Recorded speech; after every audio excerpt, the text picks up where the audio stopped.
Bonjour, bienvenue dans le cadre du FOMECAF 3e édition à Lomé. Donc aujourd'hui, nous allons parler des installations des panneaux solaires. Tout ce qu'il faut savoir pour bien dimensionner une installation et prendre en compte aussi le coût d'une installation. Voilà, donc nous allons parler de cela. Nous allons parler d'abord de quelques termes techniques, mais ça va être très rapide. Ensuite, aussi rapidement définir l'objectif qu'a besoin d'une radio en termes de panneaux solaires, qu'est-ce qu'elle veut faire, et définir le besoin. Et surtout, nous allons parler longuement des caractéristiques et des fonctionnements des panneaux photovoltaïques, ainsi que des caractéristiques et de la durée de vie des batteries. Alors, terme technique, le terme panneau solaire n'est pas assez précis. En effet, il existe des panneaux solaires, par exemple, pour chauffer directement de l'eau. Ce dont nous parlerons dans ce document concerne la production d'électricité à l'aide de ce que l'on appelle des panneaux photovoltaïques.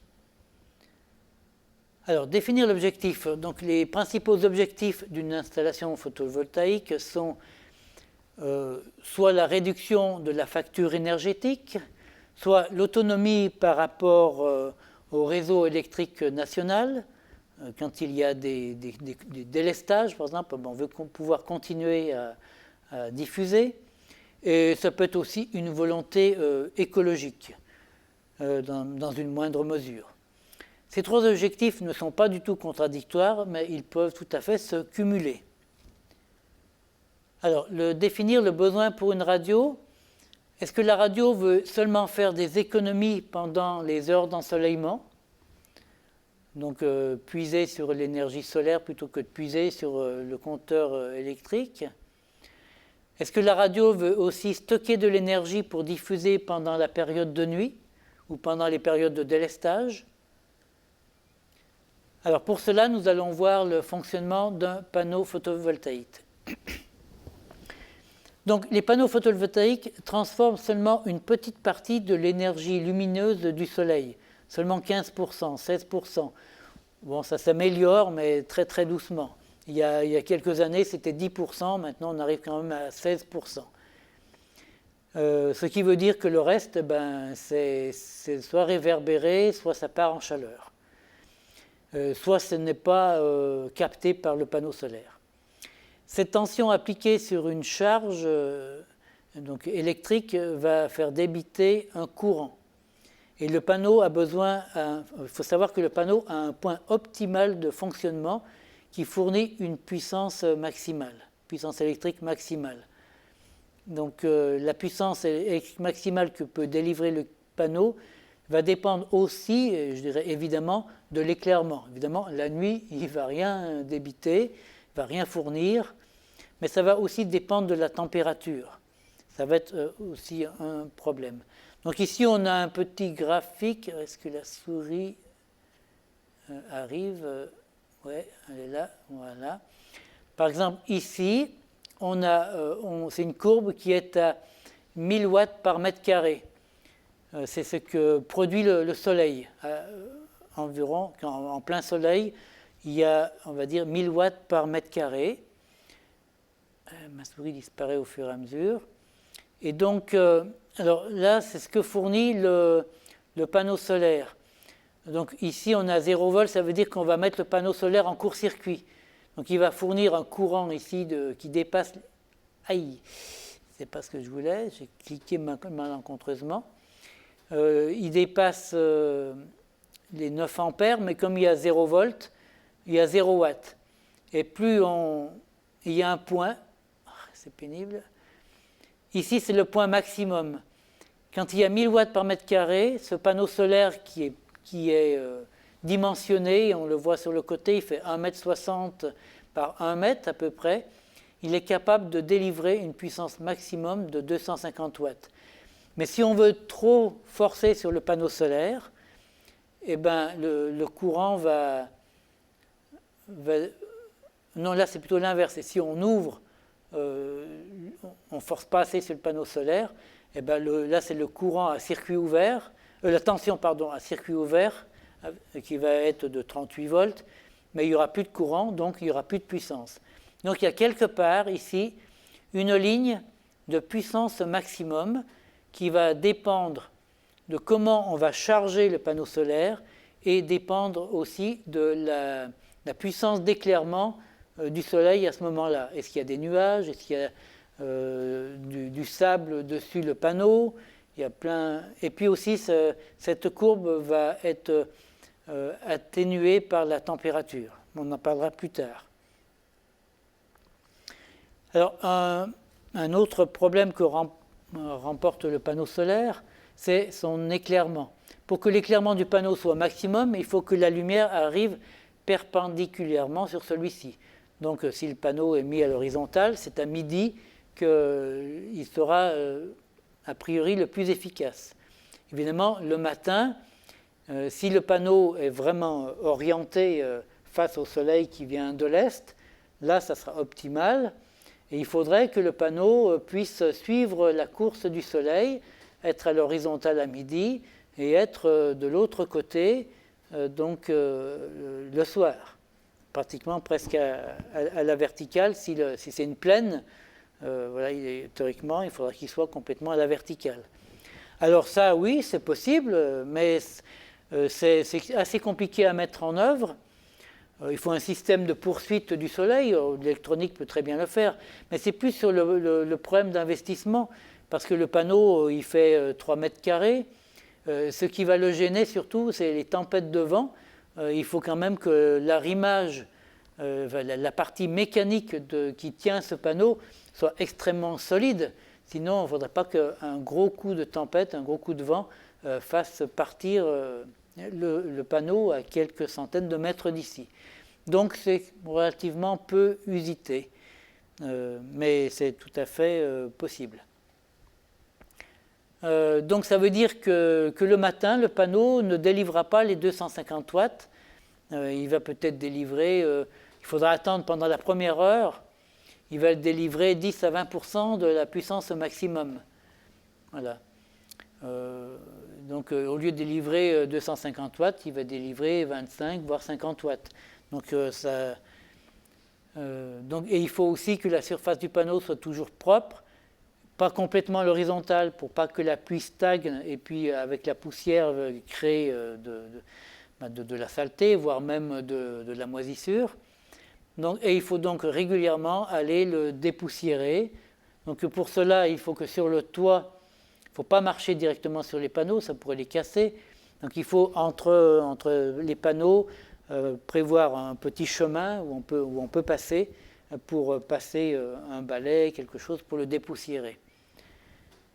Voilà, c'est une chose. Ensuite, les panneaux, la puissance maximale va aussi dépendre de la température. Donc la courbe que nous avions vue tout à l'heure, elle était donnée à 25 degrés. Ça, c'est à 1000 watts d'éclairement, ça à 800 watts par mètre carré, et ça à 200 watts par mètre carré. Et qu'au moment où il y a un gros orage avec des nuages bien noirs, ça va peut-être tomber même en dessous de ces 200 watts par mètre carré. Même quand il pleut, la pluie, il y a des nuages, et puis la pluie elle-même, ça va diminuer l'éclairement. Mais si on prend le cas où on est à 1000 watts par mètre carré, c'est-à-dire la courbe noire, mais on va faire varier cette courbe noire en fonction de la température. Donc là, on est à 25 degrés, la courbe va être ici, elle va donner la puissance de 250 watts. C'était un panneau qui pouvait donner au maximum 250 watts. Ma souris a disparu, c'est pénible. Mais par exemple, s'il fait 50 degrés, la puissance va diminuer. Par contre, s'il fait froid, la puissance va augmenter. Et la variation est quand même très importante parce que c'est quand même un demi% par degré. C'est-à-dire que si on passe de 25 à 75 degrés, ça fait... Qu'est-ce que j'ai mis ? Ça fait rapidement une perte de 25 degrés, entre 25 et 50 degrés. Oui, c'est ça. Ça fait une perte de 25% de la puissance disponible par le panneau solaire. Donc vous aviez acheté un panneau de 250 watts, en réalité, il ne fournit même pas 200 watts en pleine chaleur. Et donc ça veut dire qu'on avait vu que le matin ou le soir, si on n'a pas des panneaux qui suivent la course du soleil, on perd en puissance, mais aussi en température, on perd en puissance. Donc pour pallier à ces deux phénomènes, il faudra surdimensionner le parc de panneaux solaires. Alors, là, donc on voit que le panneau solaire est constamment soumis à de fortes variations de puissance au cours de la journée. On a vu le soleil, on a vu l'éclairement, la température, tout ça. Et donc on ne peut pas utiliser directement l'énergie fournie par cette énergie électrique fournie par ce panneau solaire, on ne peut pas l'utiliser directement vers l'utilisation, vers la charge de l'utilisation. Il faudra mettre obligatoirement un système entre le panneau solaire et les équipements à alimenter. Ce système va avoir trois fonctions principales. Déjà, en permanence, rechercher le point optimal de fonctionnement du panneau solaire. Vous avez dit qu'il y avait un point qui est maximum, de fonctionnement maximum. Et puis, est-ce que justement, il n'y a pas ici? Non, il n'est pas là. C'est pas dans cette image-là. Il va aussi gérer la charge et la décharge de la batterie tampon. Et puis, il va convertir la tension continue de la batterie en tension alternative. Donc voilà, le système va faire ces trois choses-là. Capter le courant électrique du panneau solaire, l'amener dans la batterie tampon et puis gérer cette batterie, et puis convertir la tension continue de la batterie en courant alternatif pour l'utilisation. Voilà. Alors, voici une installation typique photovoltaïque. Il y en a plein d'autres modèles possibles, mais ça, c'en est une qui est assez commune. On voit le réseau public, par exemple, qui peut quand même alimenter un convertisseur. Ce convertisseur va charger la batterie, qui est vers le bas, mais la batterie va alimenter, avec aussi un autre convertisseur dans l'autre sens, va alimenter la sortie AC des équipements qui vont consommer l'énergie. On voit que parallèlement au réseau public, il y a notre installation photovoltaïque, mais ça pourrait être aussi en parallèle ou différemment une éolienne ou une turbine. Donc il va y avoir aussi un régulateur. Mais ce régulateur chargeur solaire, ici dans ce cas-là, lui va tracter ce fameux point maximum de puissance du panneau photovoltaïque qui dépend de l'éclairement, de la température. Il va chercher vraiment le point maximum pour fournir le maximum d'énergie à la batterie. On voit aussi parallèlement à cela que l'on peut consommer des équipements directement sur le courant continu. C'est aussi possible. On pourrait mettre par exemple des émetteurs qui souvent sont en 48 volts, on pourrait les mettre directement sur la batterie. Mais ça, il faut faire attention à certaines choses. Donc, oui, je n'ai pas dit, les sources de ce document ont été en grande partie prises chez la société Victon Énergie. Alors, recherche du point maximum de fonctionnement maximum, le MPPT. Donc, oui, donc l'équipement recherche ce point. Donc, on voit là que ce point, il varie sans arrêt en fonction de l'éclairement. Et donc, ça va se traduire par une recherche en bas là, de la puissance max que peut délivrer le panneau solaire. Alors, tant que la batterie n'est pas complètement chargée, ce fameux chargeur MPPT va ajuster le courant de charge pour une puissance maximale. Il va charger la batterie avec le maximum qu'il peut tirer du panneau solaire. Et lorsque la batterie est arrivée lorsque la charge de la batterie est complètement chargée, le chargeur va réduire la charge de la batterie pour ne pas faire une surcharge de la batterie, ce qui pourrait le détruire.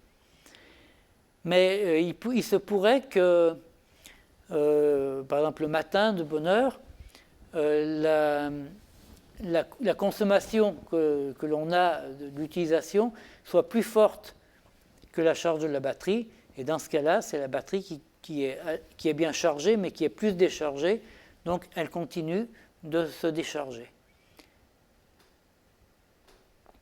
Alors, si on arrive trop loin dans la décharge de la batterie, le convertisseur DCAC va couper l'utilisation pour ne pas décharger la batterie complètement, ce qui pourrait l'endommager irrémédiablement.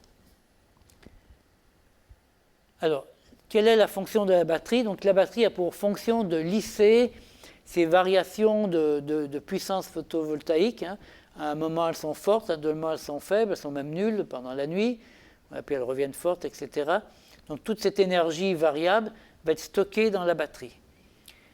Il faudra évidemment, suivant les besoins que l'on a sur l'installation, ajuster le nombre de batteries aux besoins. Si le besoin est une autonomie complète sans réseau de distribution, avec un fonctionnement jour et nuit, la capacité de batterie sera très largement supérieure à un fonctionnement de jour avec un accès au réseau électrique où on veut que, à la rigueur, se protéger d'une coupure de 5 minutes. Donc pour calculer le dimensionnement de la batterie, enfin des batteries, il faut bien connaître toutes les caractéristiques des batteries. Et nous allons en voir quelques-unes. Il faut savoir qu'il existe deux grandes technologies de batteries pour les systèmes photovoltaïques. Il y a les batteries au plomb acide et les batteries au lithium. Alors ce n'est pas que lithium, et lithium est plein de composés derrière, mais je résume à lithium. Les batteries au plomb sont beaucoup plus lourdes que les batteries lithium, sont plus volumineuses, sont moins chères, mais avec une durée de vie inférieure aux batteries au lithium. Les batteries au plomb pour véhicules ne sont pas du tout adaptées au système photovoltaïque. Et la durée d'une vie d'une batterie, c'est vraiment le cœur du problème. Et la suite de la présentation parlera des batteries au plomb qui sont moins chères en investissement initial. Mais la durée de vie, c'est vraiment le cœur parce que vous pouvez investir 10 millions de francs et en 3 jours, vous pouvez tout perdre si vous ne faites pas attention.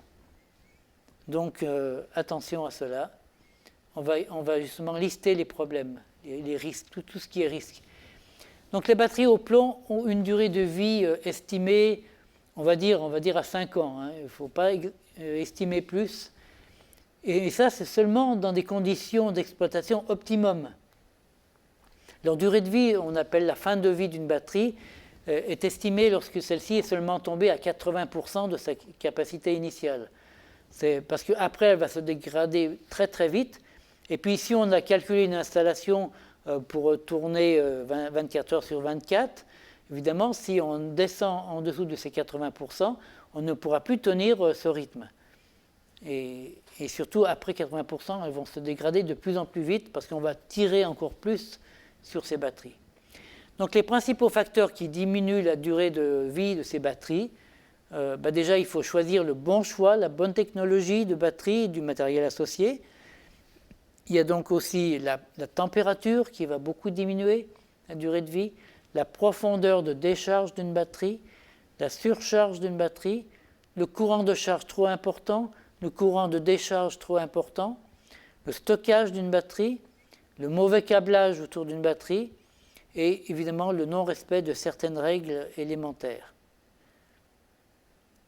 Alors là, nous allons prendre un type de batterie.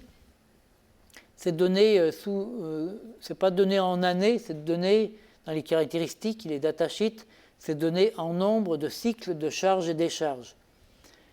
Et ça, c'est statistique. C'est-à-dire que ce n'est pas parce que le constructeur dit ça que ça va être ça. Ça peut être rarement mieux, mais bien souvent moins bon que ce qui est annoncé.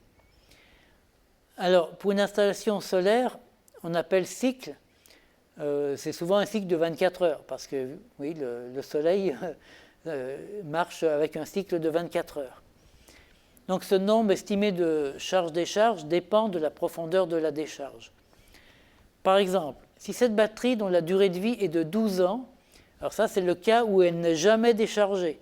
Elle est dans le système et elle est constamment chargée avec une très très faible charge pour pas qu'il y ait de surcharge.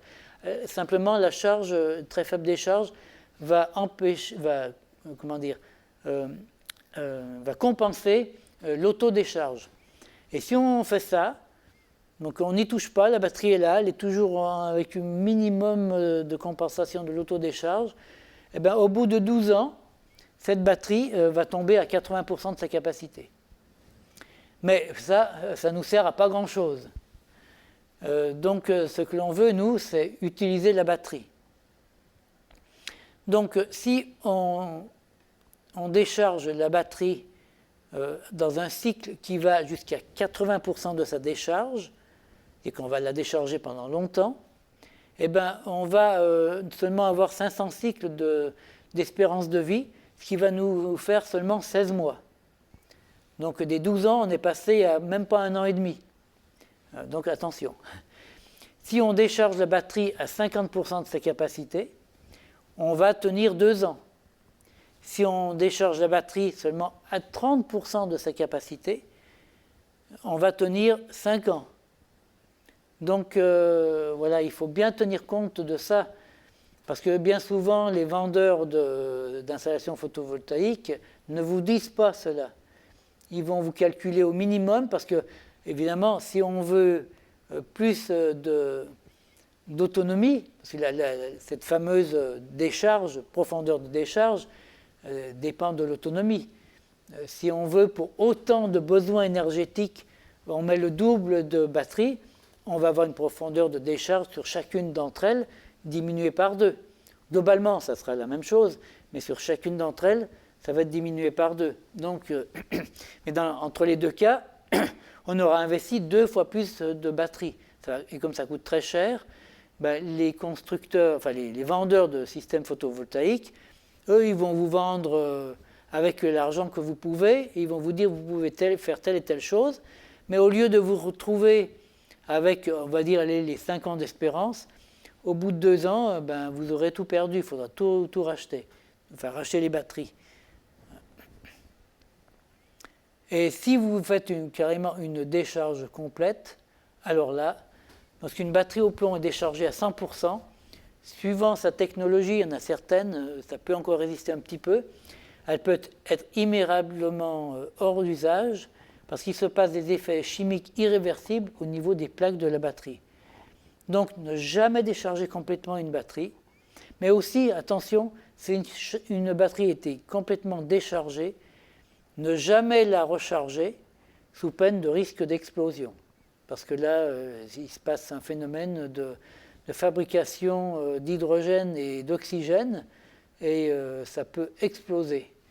Et une explosion, c'est une chose, mais en plus, vous allez avoir des projections d'acide sulfurique, et donc vous aurez non seulement le choc de l'explosion, mais aussi des brûlures chimiques. Donc pour des raisons de sécurité du personnel, ces batteries doivent être installées dans un local dédié. Ne les mettez pas dans le studio d'enregistrement, ne les mettez pas dans la régie technique, ne les mettez pas non plus dans le local de l'émetteur, c'est déconseillé, bien que ce n'est pas là qu'on va souvent, mais c'est un endroit où il fait plus chaud. Donc mettez-les dans un local dédié, un local d'ailleurs que vous pourrez, même si possible, vous pourrez refroidir. Ne laissez pas non plus une batterie fortement déchargée, c'est-à-dire à 90%, plus de 24 heures sans la recharger, parce que pendant ce temps, elle commence à s'oxyder. Alors la durée de vie aussi, c'est la température qui joue dessus. la durée de vie est divisée par 2 à chaque augmentation de 10 degrés. C'est énorme, hein. Chaque fois que vous ajoutez 10 degrés, vous divisez par 2. Donc si on prend l'exemple de la batterie qui dure 5 ans, c'est-à-dire 60 mois à 25 degrés, fonctionnant sur une décharge à 30%, donc une faible décharge, faible profondeur de décharge, si dans ces mêmes conditions de 30% de profondeur de décharge, la batterie n'est pas à 25 degrés mais à 45 degrés, sa durée de vie sera réduite à 15 mois, même pas un an et quart au lieu des 5 ans.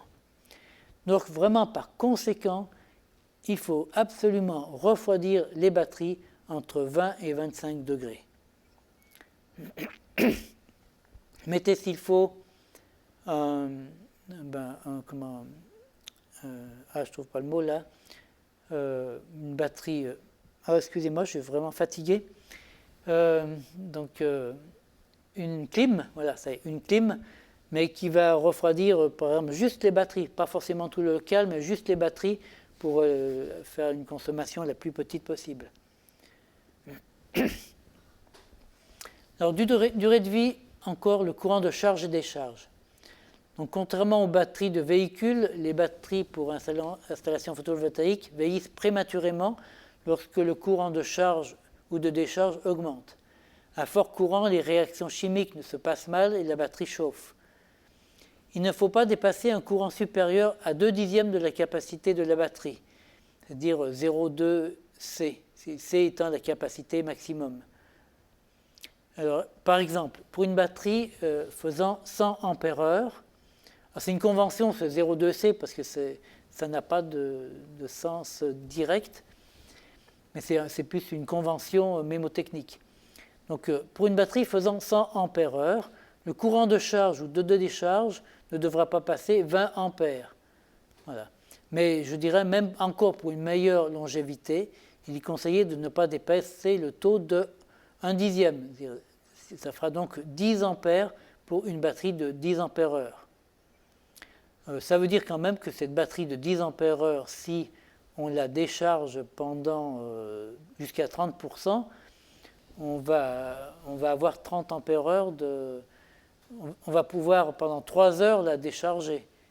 Ce qui est. Donc, si on veut plus longtemps, on ne va pas atteindre ce taux. Normalement, en mettant beaucoup de batterie, on n'atteint pas ce taux. Donc, mais il faut le savoir. Il y a aussi la surcharge de la batterie. Alors, disons d'abord comment ça se passe pour la charge. Donc, dans chaque cycle de batterie, on a donc la batterie est déchargée au bout d'un moment. Donc, on est là au point 0, qui est, on va dire, gradué en heure. Donc, la batterie est déchargée, mais elle ne l'est que, par exemple, à 30% de sa capacité, comme on l'a dit. Elle a une certaine tension qui peut-être fait 12 volts. Et donc, voilà que le soleil commence à poindre son nez. Les panneaux solaires fournissent de la puissance. Et pendant le temps qu'on va avoir besoin pour atteindre sa pleine capacité, ou presque sa pleine capacité, on va charger à courant constant au fameux 0,2 ou 0,1 C. Donc là, c'était la batterie de 100 ampères-heure, à 10 ampères ou bien à 20 ampères. Donc le fameux 100 qui est là, c'est le 100% du maximum qu'on s'est autorisé. Donc là, ça serait 20 ampères ou 10 ampères si on est en mode 0,1 C. Et au bout d'un temps, la batterie va atteindre une certaine tension, et en rouge sur la gauche, là, la batterie... Ah, ça par contre, c'était pas voulu. La tension de la batterie monte, j'ai perdu la souris, au fur et à mesure que l'on charge, la tension de la batterie monte, et quand on atteint une valeur de 14 volts 8, là, le chargeur de batterie dit « Ah, ça y est, j'ai atteint un premier seuil très important pour la vie de la batterie, et maintenant, je vais diminuer mon courant, mais je vais charger à tension constante.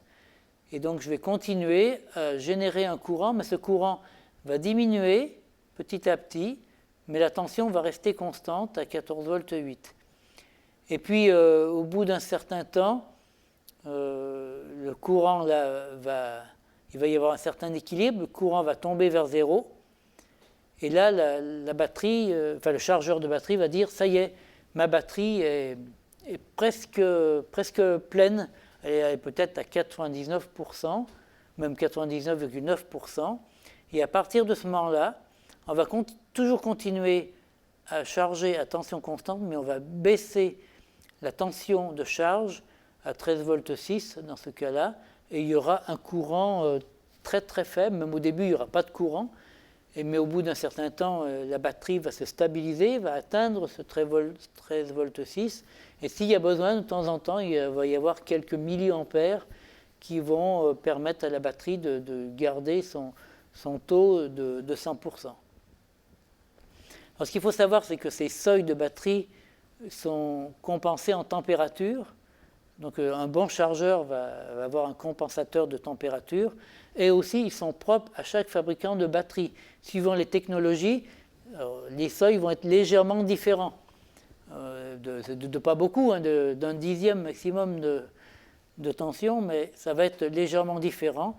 Et donc, ça veut dire que si l'on change de fournisseur de batterie, et surtout de technologie de batterie, il faut revoir la programmation du chargeur de batterie. Il faut faire donc très attention.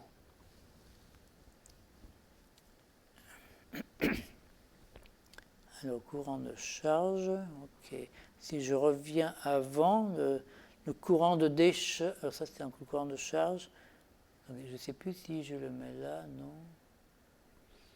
J'avance un peu, non, je n'ai pas ici, je reviens en arrière un petit peu. Décharge profonde, oui.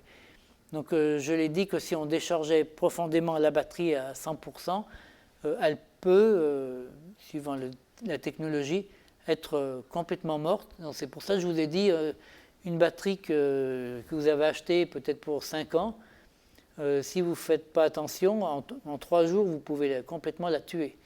Et donc, si vous devez refaire l'investissement, c'est très cher.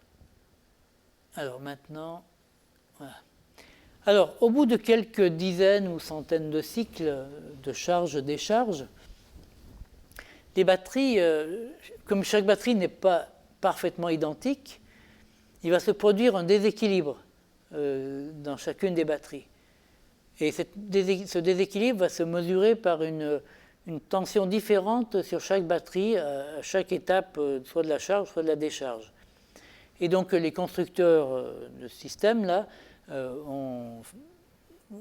vendent des contrôleurs spécifiques qui permettent de rééquilibrer le pack de batterie.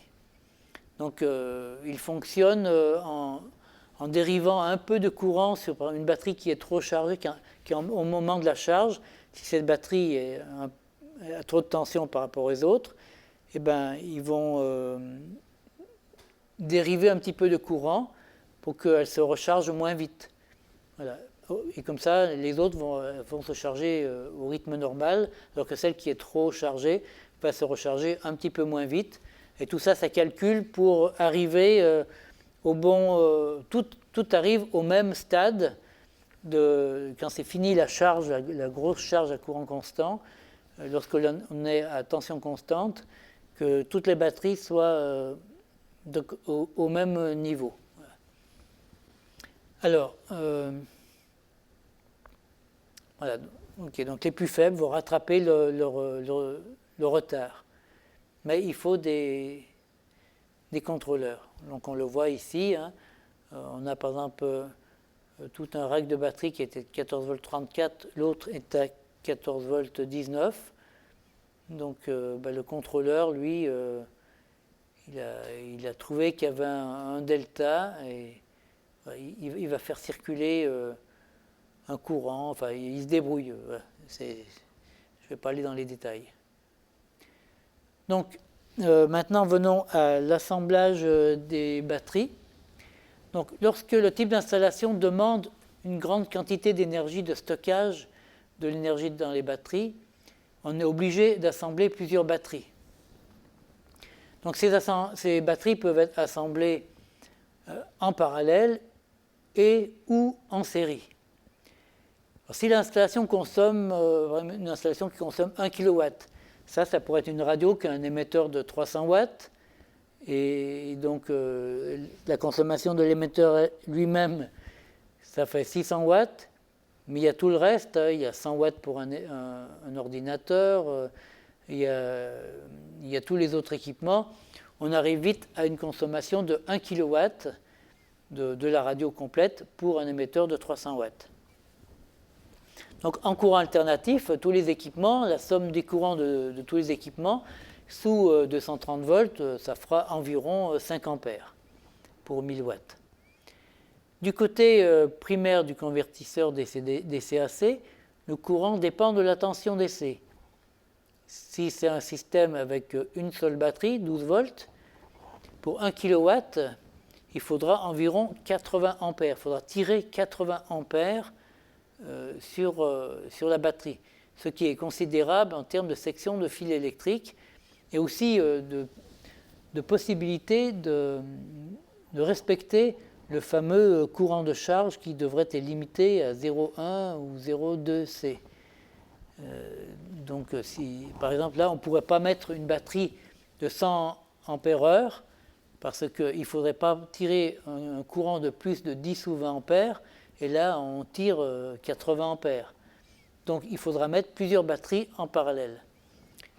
Ou alors, il y a une autre possibilité, c'est de les mettre en série. Donc, moi, je vous préconise, pour des installations de grosse puissance, donc à partir de 1 kW, il faut mettre 4 batteries en série qui vont former une branche, et ça sera donc des batteries donc la somme de ces 4 batteries en série va faire 48 volts.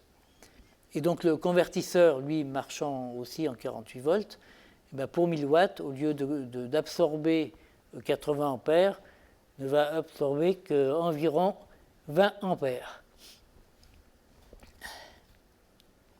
Et donc ça permettra aussi de respecter les consignes pour la longévité des batteries. Donc là, je vais terminer là parce qu'après, il faudrait beaucoup trop de temps pour faire le calcul vraiment d'une installation. Mais si vous avez une idée de faire une installation photovoltaïque, envoyez-moi votre besoin, quelle est la puissance que vous consommez en électricité et qu'est-ce que vous voulez faire. Simplement vous raccorder le jour pour suppléer la consommation du réseau national, ou bien vous avez besoin de stocker l'énergie pour les périodes de délestage ou bien de nuit. Le nombre d'heures que vous voulez travailler la nuit, tout ça. Envoyez-moi vos conditions d'exploitation et je pourrai vous faire un calcul de ce qu'il vous faut comme installation. Donc là, c'était simplement le but de vous avertir des difficultés que suscitent les installations photovoltaïques, surtout au niveau des batteries. Le moitié du coût, ce sont les batteries. L'autre moitié, c'est les panneaux solaires et puis toute l'électronique qu'il y a besoin. Donc voilà, tous ces éléments vous donnent même avec ça, vous devriez être capable de calculer, mais je pense qu'il faut bien réfléchir et pas aller trop vite. Mais peut-être vous pouvez m'envoyer votre calcul et je vous dirai si vous avez juste ou si vous avez oublié des choses importantes. Voilà. Je vous remercie et j'espère vous retrouver prochainement aussi pour un autre type de présentation. À bientôt. Au revoir.